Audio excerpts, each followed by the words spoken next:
Who knew that being in a cult could be so much fun?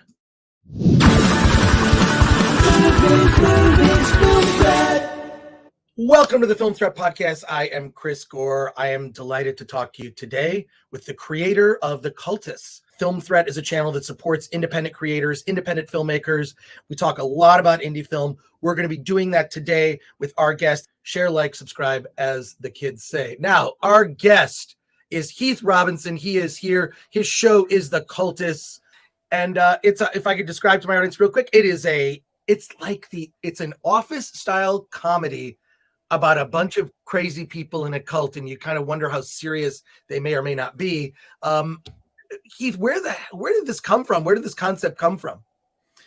Yeah, I was working with a friend of mine, David LaRocca, on some RPG material and some stories for a world that he wanted to do. It was actually called Journey to the Tree of Sorrows. And so we were writing and developing some really serious Lovecraft material, dark and serious stuff for both stories and RPGs. But naturally, as you're doing something like that, you come up with all these different kinds of jokes that are going by as you're tossing things around and talking about it. So I just kept a notebook of all of the jokes and funny things I thought of as we were working on the serious project. And then eventually I had this notebook full of ideas about if this comedy about people being in a Lovecraftian cult who are worshiping Cthulhu.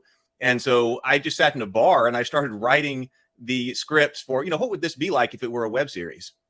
Well, it's you've been told this 100 times. You have an amazing voice. You should have my job.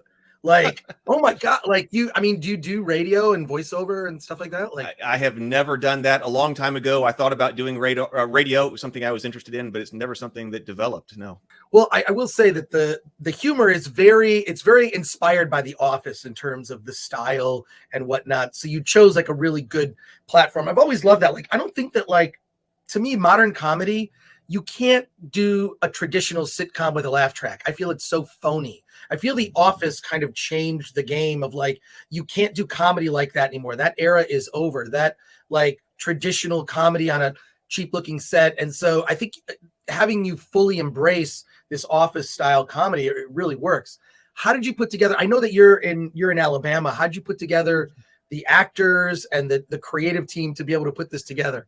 Yeah, I'm out here in a rural part of Alabama, but Birmingham isn't too far away. And when I first conceived the show, where there were several different projects that we could have done, and I just got together a group of people who wanted to do things. I wanted to produce and write. And then I had another friend who had some time to come and stay with me for a while, and she wanted to write and direct. And then I have another friend who wanted to be a director of photography. And I said, all right, then let's try to get together and let's do something. I've got this idea for the Cultists, and I've got these scripts partially written at that time. Let's try to put it together. And originally I was thinking that it was going to be really fast, really loose. I was like, let's just try to shoot it on our phones.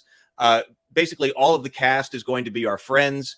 And let's just try to get it done. But then the project just continued to grow and grow and grow, and it got bigger and bigger and bigger. We ended up having to do a casting call. So we went up to the public library up in Hoover in Birmingham and put out a whole casting call for people who wanted to come. And we were really shocked. I was, because I wasn't really in that area, but I was shocked at the number of people who came out and auditioned for all the roles. We had all these people who auditioned, and we got to choose really great actors and actresses. And then it actually got such a big production, we had to delay it by about 3 months because we were trying to get it done by Thanksgiving one year, and ended up having to go, like, we had to start the shoot in, I think, February of the next year, because it just gotten so big. So this project has definitely grown from my initial conceptualization of it to what it is now. It's so funny. I know this is going to sound weird to say. I feel like I know some people like those characters in the Cultists, like people that are just like, it's just like, I love people that are obsessed and passionate about something. I just was at San Diego Comic-Con and LA Comic-Con back to back, 2 weekends in a row. And you see like people that are super into whatever it is. It's anime. It's, it's Lovecraft, it's D&D, right? Dungeons and Dragons. It's like people that are so into it, like that's their whole world. And I feel like you really captured really well, like people that are like so into something, like their whole world revolves around it. That is exactly something that we wanted to capture, because I love that too. That's one of the things that I think I like best. It probably is the thing I like best about geek culture, because you do find exactly that. I love it when people are passionate about something. and they're okay with that, and they don't care what other people think about them. And there are certain environments that you can be in that are like that, like the convention scene. You go to conventions, whatever convention it's for, and you see people who just love whatever it is, and they've gotten together with other people. And in this case, yes, we have people who just love being in a cult, and they don't apologize for it. Well, it's funny because, like I say, I feel like I know some people like that, but it's just like they're into anime, and it's like their whole world, or Transformers, or Doctor Who. I mean, you name it. But it's weird because when you think about it, like people that are creators, they're the same way. Why would you stop and, like, if you're putting all your energy into something, that's how you get something like a Gene Roddenberry, or a George Lucas, or a George R.R. Martin, or whatever. It's like that your whole world revolves around that. Or a Frank Herbert, someone who just creates a world, right? Well, they should be obsessed with it. How else would they know anything about it if they weren't also an obsessive? I mean that in a positive way. There's a positive kind of obsession.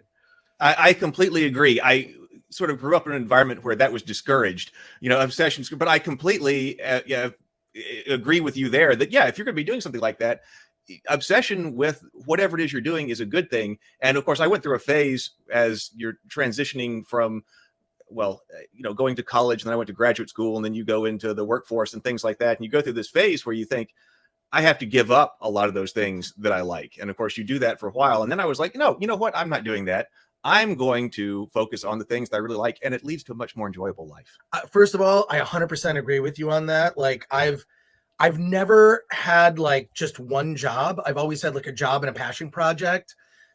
I'm serious. Throughout my whole, like, I worked at a video store. I was doing like Film Threat magazine when I was, a kid, like when it was in print, right? But like, I've never just had like a job. I feel like having a passion project that you have on the side, that feeds the soul, right? Like, that is like, it's one thing to have a job. And then of course, the best thing is you can turn your passion project into the job. Like, that's even better.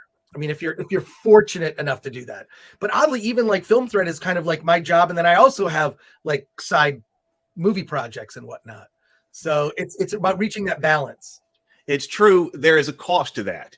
I talk to people about that. You do have to think sometimes things should just be your passion project and don't need to become your job, because there are things that you end up having to do that are not actually part of the passion. If you're actually trying to create a business out of something, and for instance, if you like just making films and you're like, oh, let me start a whole business around that. Well, then all of a sudden you're running a business and you're not just making the films. I mean, there are a ton of other examples. So yeah, there's a cost to that, but if you can make it work and you're okay with that, I mean, that's what I've been trying to do.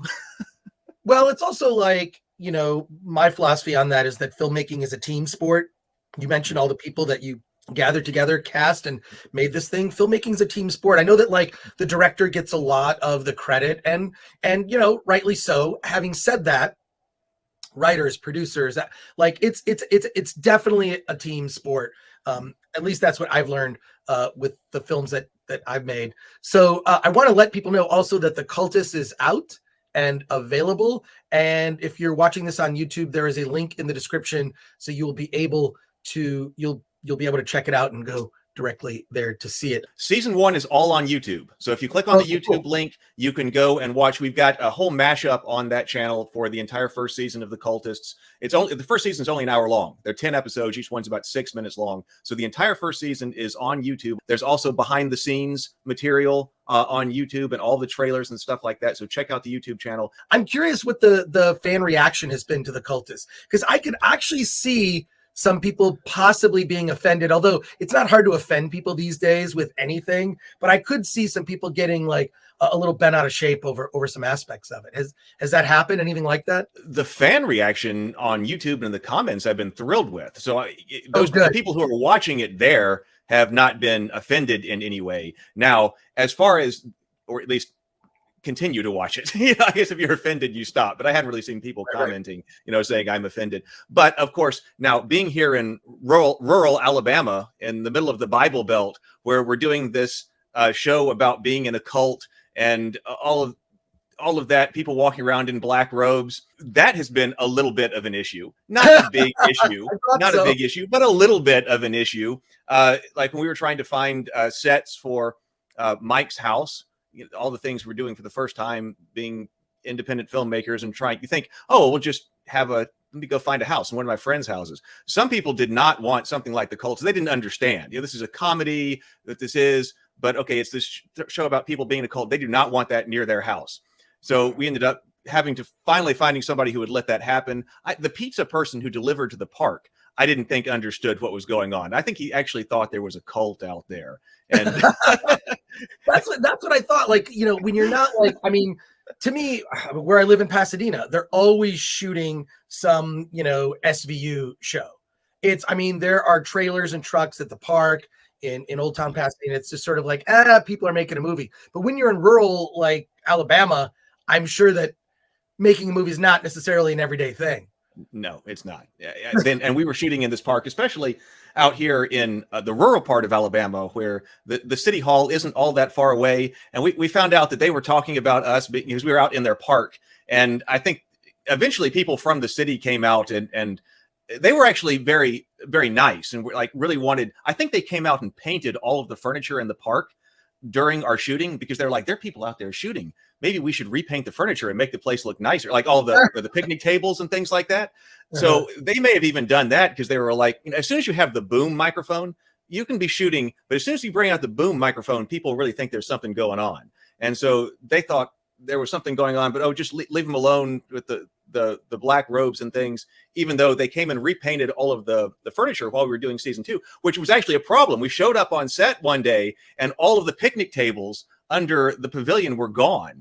We're like, wait a minute, we have a problem. Like for the purposes of, film continuity and things like that, where they always sit and the color of they were all gone. And they were because they had put them up on trailers and taken them and painted them someplace and they were bringing them back. And so for part of it, we didn't have that. And they were like, they've repainted like their new colors now. And for the continuity, like things you don't even think about being an independent filmmaker. I didn't expect somebody to take the picnic tables and repaint them different colors in the middle of shooting the web series. Well, not the worst problem, but no, it's not the worst problem, but it is what, and you're like shooting up and there's no tables there and you've gotten everybody out there.